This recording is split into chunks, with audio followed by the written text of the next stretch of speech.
All right, good afternoon, everybody. Thank you all for coming here today.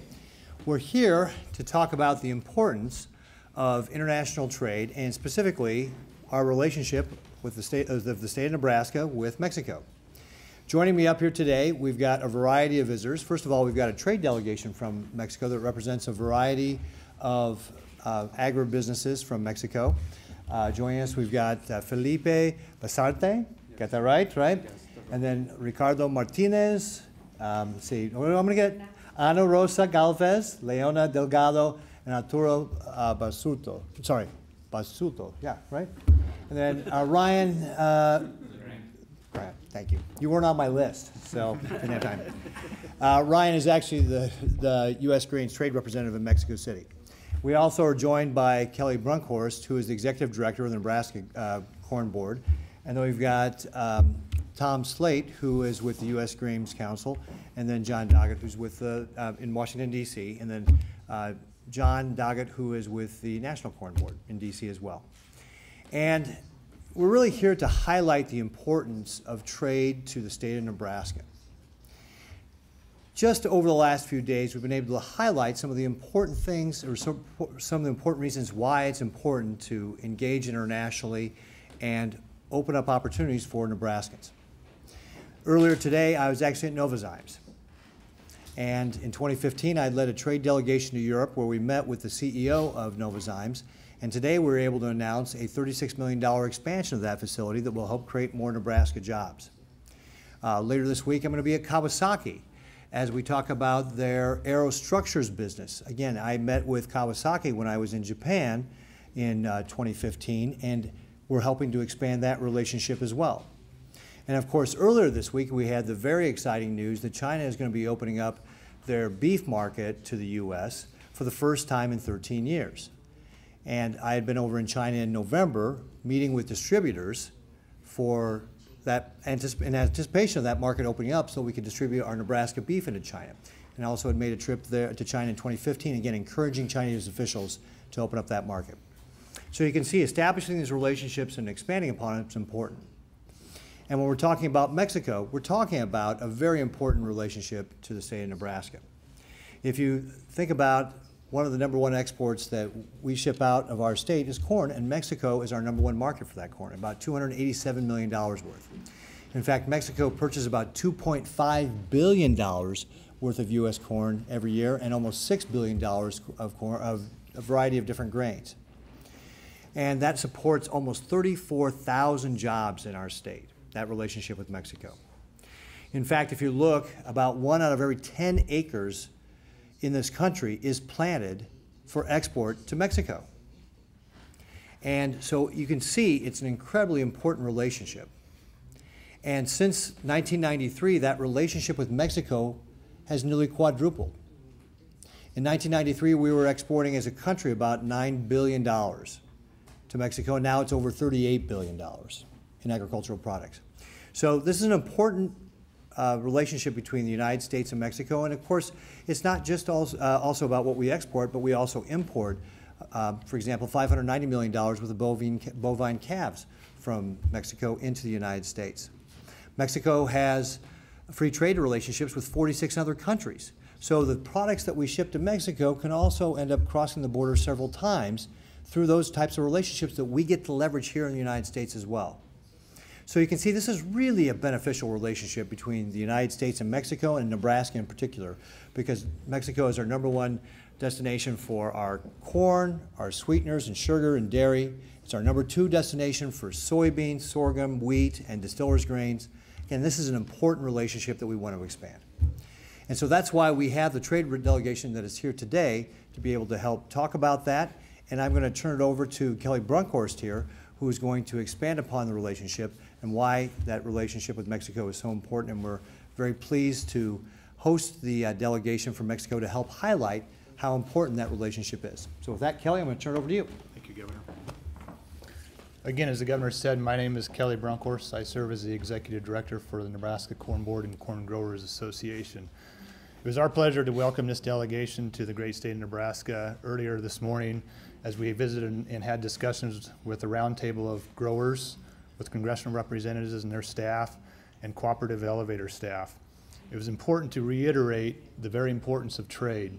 As we talk about trade, one of the things that we reiterated was the trade of opportunity. Nebraska was very lucky to have a growth in our 35 and under producers coming back to the farm. And as we saw that growth, we understand that trade is very important to stabilize and keep those growers on the farm, but also allow them to build their operations as they look to the next generation of producers to, again, return back to the farm. And so our leverage was our partnership with the National Corn Growers Association, who you will hear from later on, with the U.S. Grains Council, again, who you will hear from later on. But again, it reinforces the value of trade to our next generation of growers that are returning back to the farm, that will hopefully expand upon the $287 million that the governor highlighted in current corn exports to Mexico. So again, I want to turn it over to Tom Slate, and I will welcome him for comments. Well, thank you, Kelly. Thank you, Governor. And thank you, Nebraska, for making this team feel so welcome and having such a strong message on trade. And I want to highlight, a lot has been said about trade, and it has been a wonderful thing, but it's trade that has grown together. It is businesses that have grown together over 30-plus years of the Council, U.S. Grains Council being operating in Mexico, and over the 20-plus years of NAFTA. Businesses have grown together because of reliable supply from producers in Nebraska and other states. We went to see the rail loading facility where they can ship grain directly to Mexico and get it reliably at a competitive price in great quality. The team mentioned that this morning. And so we're really glad to be here, and thank you so much for hosting us. And I'd like to turn over to John Doggett with the National Corn Growers Association. Thank you, Tom. Thank you, Governor. My name is John Doggett. I'm the Executive Vice President of the National Corn Growers Association. We are delighted to have this trade mission with us today, and we're delighted to participate with them. You know, it's an excellent opportunity for us to reflect on the strong partnership between our two great nations and how this trade agreement has benefited both nations, and it has certainly benefited the corn industry as Mexico has become our #1 customer for corn. And we have heard a lot of discussion around NAFTA in recent months, and what we have told the delegation here today is our strong commitment on behalf of the National Corn Growers Association and the corn industry that we will continue to advocate very strongly in Washington, D.C. about the importance of NAFTA and about the importance of the relationship between American agriculture and Mexican agriculture. In the 30-some years I've been in Washington, D.C., it has become more and more apparent that as our producers become more efficient, more productive, it's absolutely vital that we have these relationships and that the global interconnectivity benefits everyone. And so we're delighted to be here. And Felipe, I will turn it over to you. Well, thank you. I'll make a few thoughts in name of my Mexican companions. First of all, thank you for the government of Nebraska and the U.S. Grain Council for hosting this week us today. The reason we are here is, first of all, because we are concerned about how and which is the farmers' posture and how and why are they lobbying toward the NAFTA to our concerns to the government. Second of all, tell you to be sensitive and don't take for granted our businesses. We, as Associated, represent 80% of Mexico's total grain demand. We should realize we are dealing now with open supply and demand markets. We are in which any rough comment or any rough moment will make the market react against us. Now, the market is speculating against us. United States need us as buyers, but we need United States grain. Please realize that if the grain from the United States is taxed, it won't be attractive for us anymore. We're looking forward to strengthen our relationships with the states. Mexico is okay, and we're in Mexico, and the states will always be friends. Thank you. Thank you, Senor Basarte. And so with that, we'll go ahead and open up for questions and answers. But again, I just want to emphasize how important that relationship is between the United States and Mexico and the state of Nebraska and Mexico. It is an important trade relationship that creates jobs here in our state. 95% of the world's consumers lie outside our borders. And if we want to grow our economy, if we want to grow Nebraska, we have to be able to meet the demands of those 95% outside our borders, and that means trade. And as Mexico is one of our most important trade relationships, we want to expand upon that foundation and make sure that whatever we're doing in the future does not disrupt that great relationship. So with that, I'm going to go ahead and open up the questions and answers, and as always, we'll stay focused on this topic until we run out. If we have time at the end, then we'll open up to other questions and answers. You mentioned NAFTA. How do you characterize the level of worry about NAFTA, both for the governor and the others? Well, all relationships are reevaluated from time to time. NAFTA itself has been tweaked over the course of the years. I think what you'd hear, certainly from my standpoint as the state of Nebraska, is that we want to make sure that our producers have opportunities to be able to sell their products overseas and to great countries like Mexico, and we don't want to disrupt that relationship as we go through this process of taking a look at how we go forward on NAFTA. And John or Tom? 2 weeks ago, we had word from the White House that there was a consideration about withdrawing from NAFTA. I have not seen in some time the level of concern and the active reaction by our growers to such a rumor. Within the matter of about an hour and a half, we had almost all of our states activated. We had all of our partners in all of the other commodity groups, all the other ag groups. Everybody got very excited in a very short period of time about this. This is something we're watching. This is something that we care deeply about, and this is something that the corn industry in particular is going to be very, very involved in to make sure that we keep the good parts of NAFTA, and let's not fix what ain't broke. What would be an impact if these talks are followed through and the United States withdraws from NAFTA? Well, that would be an excellent question to ask of our Mexican friends, but I think what you just heard was this rhetoric is making a difference and not a good difference, and that if we continue down this road, it's going to have a negative impact. How much, we don't know, but we need to be very careful about what we say and what we do and how we do it. I think just on that is, Brent, also that you're talking about, again, billions of dollars worth of trade that is at risk if you disrupt this relationship with Mexico. And that, when you're looking at the state of Nebraska and nearly 34,000 jobs being dependent upon that, that impacts actual families here in our state. Okay. Could I ask you, are you currently looking at other options for sourcing your grain? Yes. In particular, last week, some of our associated companions were down to Brazil. Mexico's government is looking forward to make easier ways to import from Brazil, but also they don't have the actual infrastructure needed, and logistics won't be as easy from the States. So we won't make nothing, but we're looking forward to continue our good relation with the States now. Felipe, just to follow up, you mentioned the speculation in the market working against you. How has this affected, like, the price of grain? Does it affect the price of grain? Does the peso change when the president is talking? Things such as that nature? Well, I was talking about the CDOT markets, specifically 2 weeks ago when a comment was said about NAFTA agreement was disrupted.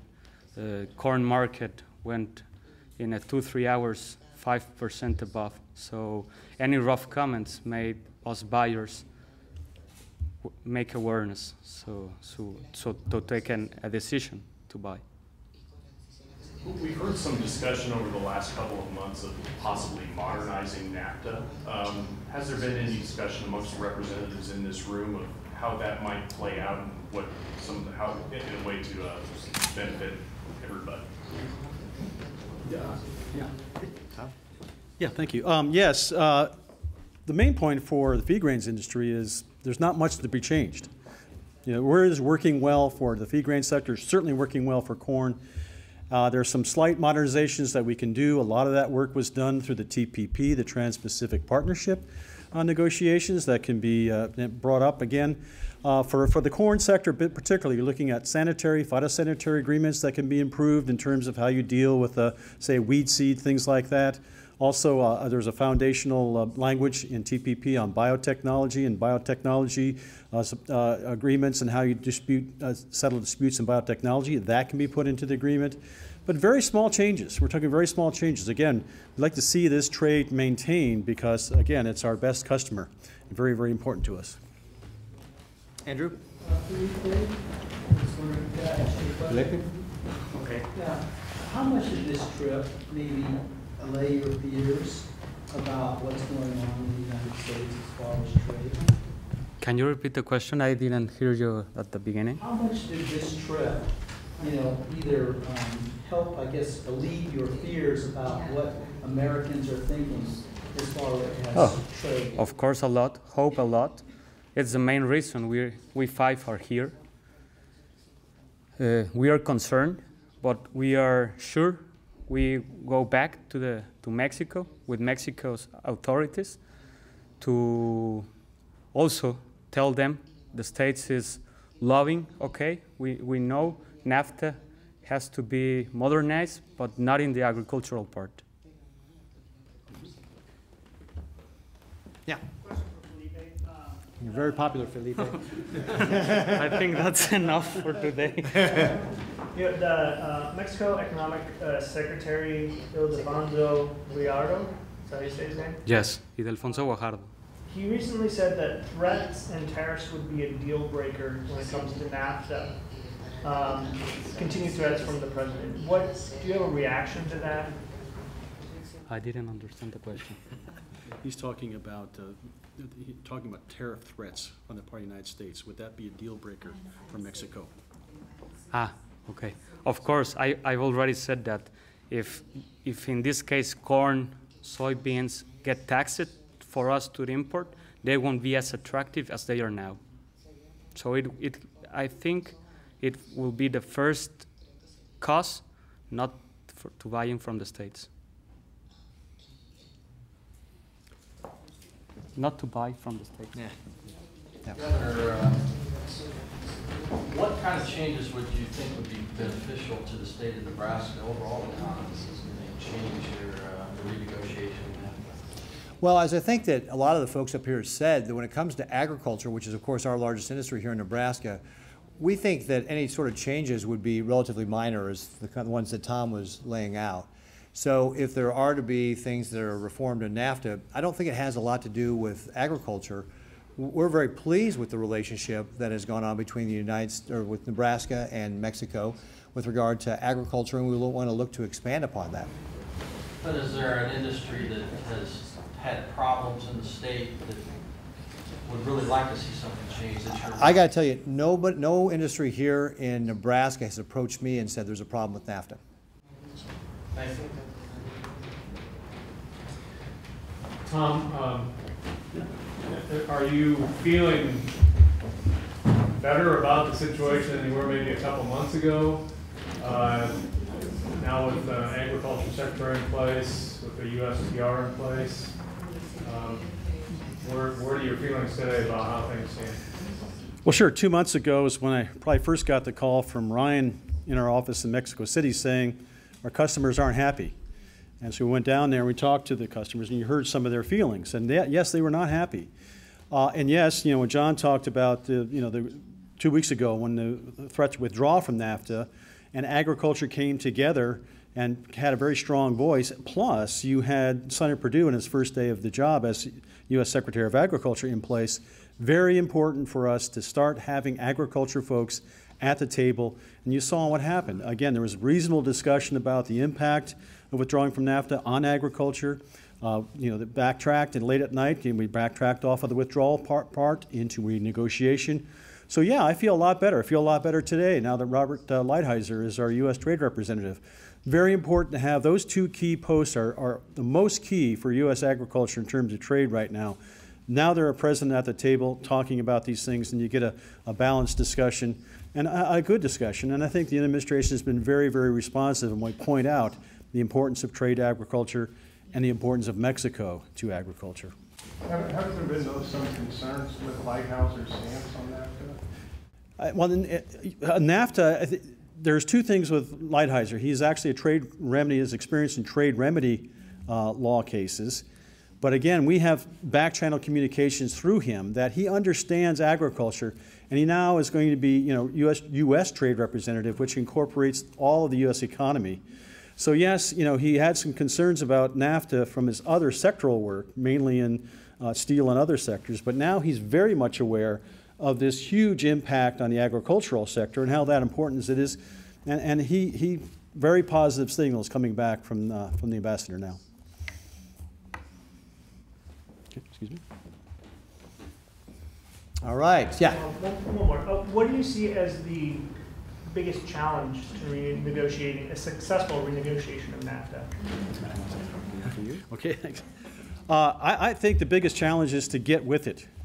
There's a sense of I wouldn't say urgency, but let's get this thing going. Let's get the negotiations started. I think people U.S. wants to get it done by the end of the year.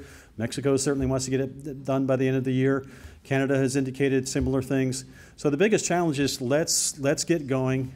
Let's get our positions figured out, and let's have a reasonable negotiation. So I think getting the thing started is probably the biggest challenge, and then moving on from there quickly and resolutely. If I could add to that, let me encourage you all to use the term update NAFTA rather than NAFTA renegotiation or redo NAFTA. Modernize. Someone told me the other day, NAFTA's been around for 24 years. I'm not driving the same pickup truck that I was driving 24 years ago. And I know this gentleman rather well. And I said, yeah, but you're still married to the same wife. So we need perhaps to do some updates. But the other thing is, let's talk about what we're trying to fix. Why are we doing this? Where are the issues? I think we need to delineate those. Let's put some sideboards on this discussion rather than the free-form thing that has been going on for some months now. We need to have a rather defined, we need to know what it is we're trying to fix. Is the speculation detrimental? Absolutely. That's been the real that has been the biggest problem. I mean, we've heard this over and over again from our guests. They're concerned about the speculation and the rhetoric. And if I could just piggyback on that, I can tell you, coming from the business world, the worst thing for a business is uncertainty. If you lay out the rules, the businesses will adjust. But it's the uncertainty, I think, that damages this relationship the most. Susan. I'm curious what young producers in Mexico are thinking of all the talks around NAFTA and working with the U.S. as concerns that young producers here have. Felipe, you want to tackle young producers in Mexico? We are concerned. I'm not a producer, but some of my companions are. We are concerned, but as has already said, the main challenge is to maintain the way we're making it right now. Keep looking and to, you said, modernize. We should modernize also in Mexico. Take the U.S. producers as an example and look forward to make a better job together. And Susan, on that, as governor of Nebraska, I can tell you I'm concerned because there are nearly 34,000 jobs in Nebraska that are related back to the trade. And if we disrupt that relationship, those jobs are at risk as well. and that means Nebraska families. We have time for a few more questions that I know some of the people up here will make themselves available afterwards for interviews as well. Any other questions on trade, Mexico, NAFTA? All right, great. Well, again, I want to say thank you very much to our guests. Appreciate you all being here. Welcome to Nebraska. We look forward to you returning to visit us again sometime. Hope so. Yep, thank you. And Governor, thank you. John, thank you very much. Appreciate you taking the time Governor, from thank you coming very to DC. Yep, thank you very much, Tom. Okay. Kelly, thanks for organizing all this. Appreciate it.